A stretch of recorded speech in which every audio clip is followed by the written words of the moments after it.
Do you remember the Phoenix show? Yeah, that one that had all the mystical and trippy parts. It was an 80s show that got kids all happy and ready to do their chores without being told because they wanted to watch their show with no disturbance. In this video, we will discuss 30 forgotten TV shows only 1980s kids will remember. If you are ready, let's go. Out of This World. If you grew up in the 80s, you have to remember Out of This World. Okay, let me jog your memory a bit. It's that game where the girl can freeze time by touching her fingers together.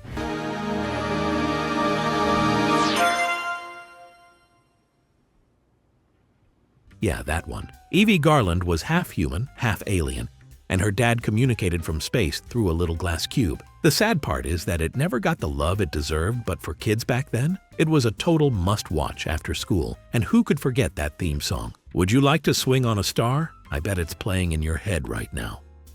Small Wonder. Small Wonder was that show about a robot girl named Vicky trying to act like a normal human kid. A little spoiler alert though, she was anything but normal. What time is it, Vicky? When you hear the tone, the time will be 5:43. She spoke in a monotone voice, wore the same dress every episode, and had super strength. Her creator was her dad, an engineer who built her in secret. It was all cool and fascinating. Nonetheless, there was something oddly charming about watching her try to fit into suburban life without accidentally throwing a grown man across the yard. Anyway, if you were an 80s kid, then you would remember how you were glued to it.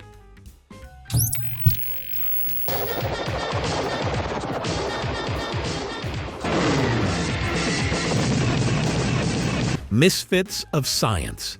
Now this one was wild. Misfits of Science was about a group of superpowered oddballs. You had a guy who could shoot lightning from his hands, another who could shrink, and even one who had super strength, but only in short bursts. And yes, a very young Courtney Cox was part of the crew. We could call it campy, chaotic, and short-lived, but for 80s kids, it was so cool. The show didn't last long, but it had that classic outsiders saving the world vibe that made it unforgettable. The Greatest American Hero. Think of getting a superhero suit from Aliens, but it doesn't end there. You lose the instruction manual. Heck, that's the setup for The Greatest American Hero. A regular, slightly awkward school teacher suddenly has powers but no clue how to use them. He would fly and crash into walls. The charm of this show was in how bad he was at being a hero, yet somehow he always got the job done. Plus, the theme song, Believe It or Not, was a total earworm. It was funny, goofy, and somehow really heartwarming. Not your typical superhero show, but for 80s kids, it was a classic. Automan. Automan was like watching Tron come to life on your TV screen. He was a computer-generated crime fighter as he literally glowed with neon lines. What's more, he had this super cool sidekick, Cursor, who could draw things into existence. A car, a helicopter, you name it. The car could take 90-degree turns without slowing down. Wild stuff for the 80s. The show was pure tech fantasy and looked way cooler than its budget probably allowed. Well, it only lasted one season, but for kids back then, Automan was the future, or at least a super shiny version of it.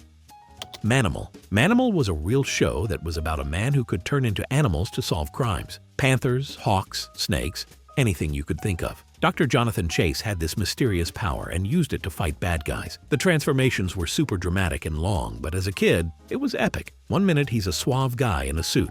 Next minute he's a freaking leopard. It was weird, over the top, and didn't last long, but if you saw it, you never forgot it. The Phoenix. The Phoenix was one of those mystical, kinda trippy shows that stuck with you. It followed an alien named Bennu, who looked human and woke up on modern-day Earth after being buried for centuries. He had special powers, a glowing medallion, and was on a mission to find his long-lost alien soulmate. The vibe was very spiritual meets sci-fi. Although it didn't air for long, it was an amazing show in its time. The Highwayman. The Highwayman felt like Mad Max met Knight Rider, but with a truck. This guy wasn't just a mysterious loner driving the highways. He had a futuristic rig that could literally launch a helicopter out of its trailer. He was kind of a government agent, kind of a cowboy, and totally cool in that unbelievable 80s way. The show didn't last long, but if you caught even one episode, that truck is probably burned into your memory forever. It was part science fiction, part action, and 100% ridiculous. Riptide. Riptide had everything, from crime fighting and cool boats to helicopters, and, wait for it, a robot named Roboz.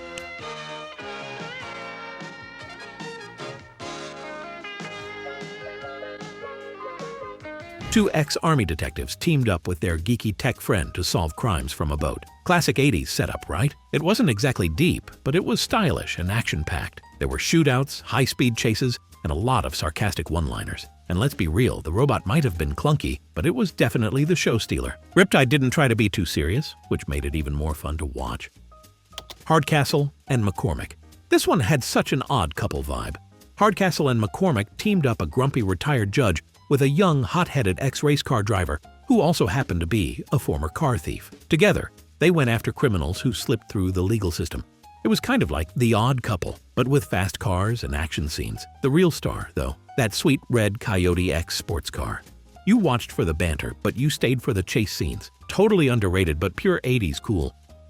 Voyagers. If you were an 80s kid with a love for history and adventure, Voyagers was your jam. It followed a time-traveling rogue named Phineas Bogg and a super smart kid named Jeffrey as they hopped through time, fixing major historical moments. Imagine having time in the palm of your hand, to be able to team up with the greatest heroes and make love to the prettiest heroines. In one episode, you are in ancient Egypt. The next, you're helping the Wright brothers fly. Bogg had this cool gadget called the Omni that told them if history was wrong and needed fixing.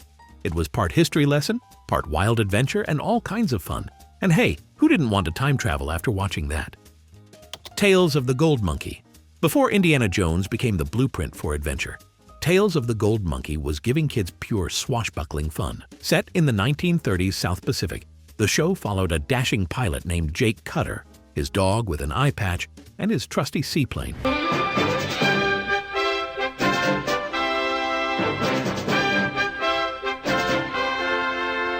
There were spies, lost treasures, exotic islands, and a whole lot of danger. It felt like stepping into a classic pulp novel every week. It only lasted one season, but if you were into adventure, mystery, and mustache-wearing heroes, this show was pure gold. The Powers of Matthew Starr. Here's one for the sci-fi-loving kids. The Powers of Matthew Starr was about a teenage alien prince hiding on Earth disguised as a high school student. He had telekinetic powers, a secret identity, and a government agent posing as his school principal. Classic 80s weirdness. Every week, Matthew juggled math tests and alien assassins. The show mixed teen drama with outer space stakes, which was a lot, but somehow it worked, at least for a little while. It wasn't a massive hit, but it definitely earned its place. Street Hawk. Imagine a motorcycle that goes 300 miles per hour, has machine guns, and can leap like a superhero. That's Street Hawk, a show about Jesse Mach.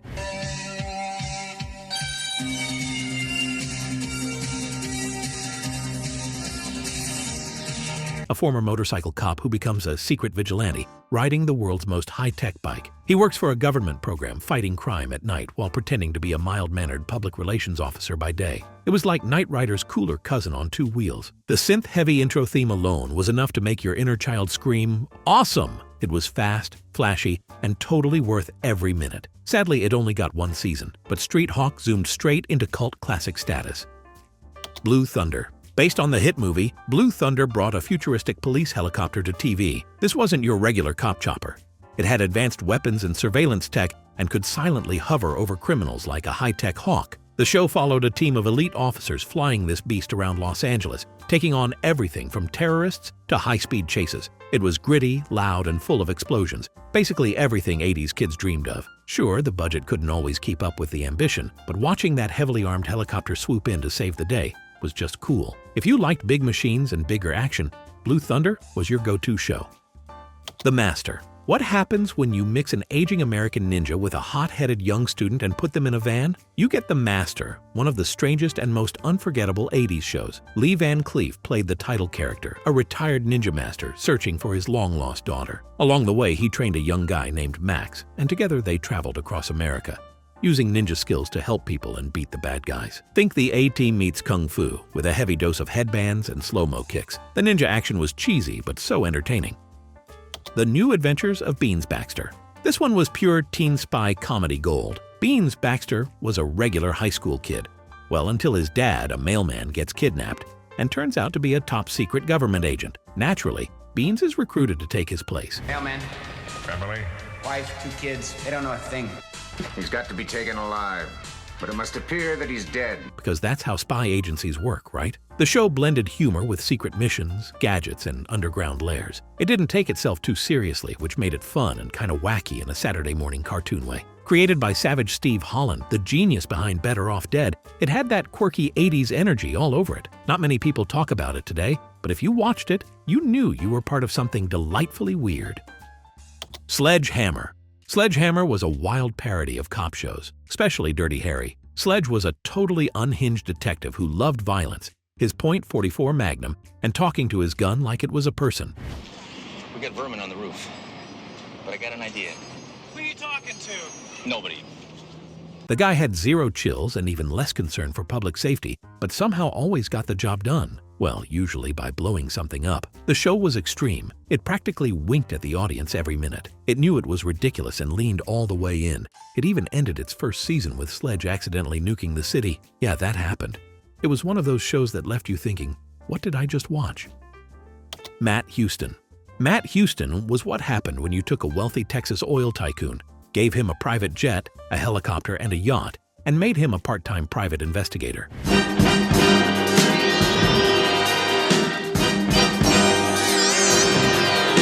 Because obviously being insanely wealthy wasn't exciting enough. He was all charm and cowboy swagger, solving crimes in LA between rodeo rides and boardroom meetings. With his thick mustache, big personality, and high-tech gadgets, Matt was like the James Bond of the Southwest. The plots were pure 80s flair. You know, the typical murder, mayhem, and mystery, all wrapped in designer suits and cowboy boots. If your dad watched Magnum P.I., chances are you were sneaking peeks at Matt Houston. Whiz Kids. Before hackers and way before Mr. Robot, there were the Whiz Kids, a bunch of nerdy teens using their computer smarts to solve real crimes. They had a talking computer named RALF. Okay, here we go. Concentrate. 1, 2, 1. Hi, Richie. Floppy disks everywhere, and enough 80s tech to make Radio Shack proud. These kids were coding and hacking long before it was cool, helping police track down criminals and outsmarting grown-ups every week. It was part crime drama, part Saturday morning cartoon, and totally ahead of its time. Sure, the tech seems ancient now, but back then, it felt like the future. And let's be honest, every 80s kid wanted their own computer like RALF. Cover Up. Cover Up mixed fashion, espionage, and action into one unforgettable show. The setup was a stunning fashion photographer secretly working with a former Green Beret to take down international criminals. Because why not? On the surface, they were jet-setting through glamorous photo shoots. Behind the scenes, they were dismantling criminal empires and dodging bullets. It had glamour, gadgets, and just enough romance to keep things spicy. Tragically, the show was cut short after the death of lead actor John Eric Hexum in a tragic on-set accident. Jennifer Slept Here. In Jennifer Slept Here, things got spooky, but in the fun, sitcom way. A teenage boy moves into a Hollywood home and discovers it's haunted by the glamorous ghost of a 1950s movie star, Jennifer Farrell. She's sassy, stylish, and not ready to move on to the afterlife just yet. Instead, she sticks around to give life advice, stir up some ghostly mischief, and basically become the best undead BFF a kid could ask for. It was part Casper, part I Dream of Jeannie, and full of charming 80s silliness. Not many shows could pull off heartfelt ghost stories and laugh tracks, but this one made it work for a short but sweet run. Scarecrow and Mrs. King. This was a spy show with a twist of domestic flair. Mrs. King is a regular divorced mom just doing her best until she accidentally gets pulled into a secret world of espionage. She ends up teaming up with a dashing spy known as Scarecrow, and together they fight crime, bust bad guys, and build undeniable chemistry. It was a mix of action, humor, and romance, with just the right amount of cloak and dagger. The fun came from watching a suburban housewife deal with the world of spies and gadgets, all while still making it to PTA meetings. It was empowering, playful, and of course, 80s-like. Double Trouble. Double Trouble gave us twin sisters with totally different vibes. One was a bubbly extrovert, and the other was more grounded and thoughtful, trying to make it through life, high school, and hilarious misunderstandings. Played by real-life twins Jean and Liz Segal, this sitcom had all the classic 80s sibling energy, mix-ups, secret switches, and lessons about growing up. The kick was in their chemistry and the situations they stumbled into. Whether they were chasing dreams or just trying to pass math class, it was pure comfort TV. My Sister Sam. My Sister Sam was funny and sometimes surprisingly deep. It was about Sam, a single, independent photographer living her best life until her teenage sister Patty shows up and moves in. Suddenly, her grown-up world gets turned upside down with teen drama, sibling chaos, and unexpected bonding moments. Pam Dauber starred as Sam, and the show had a lot of charm and wit. It tackled real-life issues with heart and humor. but its legacy is bittersweet. The show was canceled too soon, and sadly, young co-star Rebecca Schaeffer was later tragically killed, which shocked fans and Hollywood alike. It's Your Move. If you loved a good teen schemer, It's Your Move was the real deal. A young Jason Bateman played Matthew, a slick, sharp high schooler who always had a con going.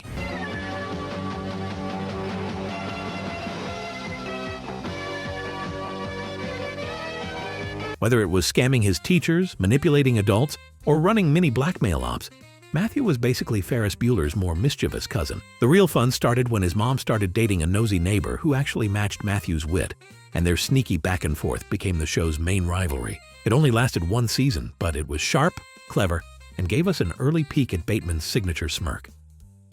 The New Leave, It to Beaver. This wasn't just a reboot. It was a full-on sequel to the classic 50s sitcom, showing Beaver and Wally all grown up, raising kids of their own. Life in Mayfield got a modern update, but the heart of the show stayed the same: family, values, and low-stakes drama with a slice of apple pie. It had that warm, cozy vibe that made it feel like visiting old friends. Except now the friends had mortgages and teenage kids. The nostalgia was strong, but it quietly faded into TV history. If you were a kid in the 80s, it was your chance to see what happened after the happy endings of your parents' favorite shows. Mama's Family. Mama's Family was all Southern sass and family chaos, served with a drawl and a rolling pin. Thelma Harper, aka Mama, was a no-nonsense grandma who didn't hesitate to call out her kids, grandkids, or nosy neighbors. It was originally spun off from a Carol Burnett show sketch. The sitcom followed her dysfunctional household where every dinner ended in a roast. Sometimes it was literal, other times always verbal. It was silly, loud, and not everyone's cup of tea, but for fans, it was laugh-out-loud funny. Mama's sharp tongue and floral house dresses became popular. It's one of those shows that quietly stuck around in reruns long after its primetime days ended. Bosom Buddies. Before he was winning Oscars, Tom Hanks was dressing in drag with Peter Scolari in Bosom Buddies, a comedy about two guys who couldn't afford rent in NYC, unless they pretended to be women, so they did. Every episode was a mix of gender-bending disguise comedy, romantic close calls, and surprisingly sweet friendship moments. It was weird, wacky, and definitely a product of its time. The show didn't last long, but it had heart, and it gave us our first real taste of Hanks's charm. If you were a kid in the 80s, you might not have gotten all the jokes, but you definitely remember the wigs and wild costumes. Square Pegs. Square Pegs was every awkward teen's anthem. It was served with shoulder pads, new wave tunes, and all the cringy charm of early 80s high school. It starred a young Sarah Jessica Parker as one half of a nerdy duo just trying to fit in at Weemowy High. Spoiler alert, they never really did, and that's what made it great. The show captured that painfully relatable mix of wanting to be cool but always landing on the outside. From Valley Girl slang to synth-pop dance parties, it was unapologetically weird and wonderfully honest. It only lasted one season, but to the kids who watched it, Square Pegs felt like someone finally got them. Which show was your favorite? Drop a comment and let me know what you loved about it. And if you enjoyed this video, be sure to like, share, and subscribe for more content just like this.